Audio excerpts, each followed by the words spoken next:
Ang bango naman ng ano mo. Alin? Bigayan ni, ano. Sa ikaw nagbigay niyan? Parang, iwan ko, hindi ata. Ah, hindi ba? Si Ann, siguro. Ay, no. Si ate Parang si maming. Si Aning pala. Bigyan niya, oh. Ay, yan ka na naman. Huwag ka kasi pagka ikaw nagtrabaho na sa hotel, akala mo makatakas ka sa akin. Mabango nga siya, Mads, no? Gusto ko nga siyang dalhin sa bahay. Amoy. May COVID na ako.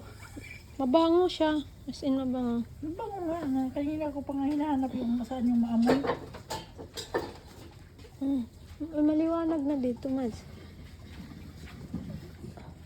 O, ano pa to, Mads? Ayan. Anong ilalagay dito? Magano ka na nga ng sibuyas dito nga para dito. Pwede bang tingnan ko na lang kayo? Okra, wala. May okra doon sa bahay. Hey, cheese muna, cheese! Hey! Hey, cheese! Huwag kaming isturboy na Mas! busy kami dito. Ay, Talagang cheese! makita talaga. Hey, Mads! Hindi. Tumingin ka pumunta yung naman. dalawa kasi nagbalat ng talong. Mads! Tingin, Mads! Hey, Wala ka cheese! talaga sabihin ni ano.